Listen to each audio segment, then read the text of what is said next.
Ulitin ko kung hindi maganda ang araw nyo. Isang pangit na umaga. Kita nyo, pag pangit, nagre-react kayo. Pangunahan ko na kayo. Papiling nyo nakainom ako. Sadyang ganito ang boses ko.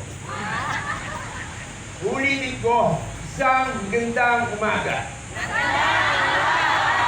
Yan, higana. Kasi kung hindi kayo gaganan, wala kayong kakainin.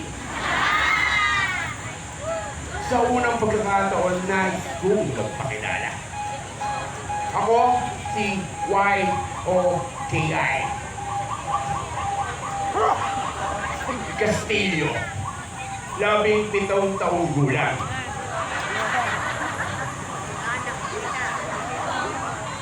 Sa serbisyo. Yung 10 taon doon, pagsakit sa kapwa. Yung mga nasasagasaan doon, doon, at doon.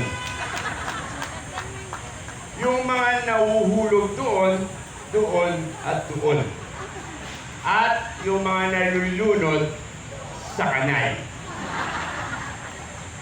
So ngayong umaga, ako ang inatasan upang magbigay kaalaman kung ano ang gagawin habang bago at pagkatapos ng isang kalamidad. Handang makinig? Yan. Kahit mainit, galit na galit.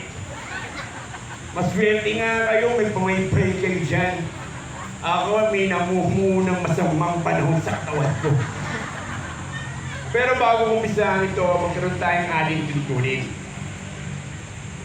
Pag nagtanong ko ng klaro, isagot nyo ng rekto. Para alam ko, malinaw ang aking paliwanag. Klaro? Rekto! Pag sinabi kong sakto, sagot nyo mismo. Wala pa akong tinatanong. Nagmamadali kayo. Tandaan nyo hanggang alas 12 pa kayo dito. Anong oras pa lang? 9:30 pa lang. Uwi na kayo. So, umpisahan natin ang ating talakayan. Next. Ano ang mga layunin natin para sa ating disaster preparedness? Una, describe the overall Philippine disaster situation. Pang-ilan na ba ang Pilipinas pagdating sa disaster?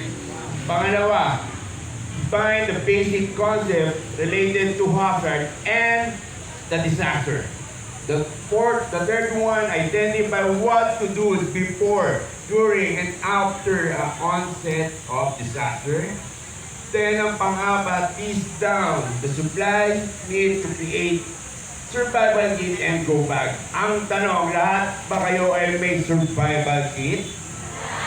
Ang galing! Ito siguro meron go bag. Meron?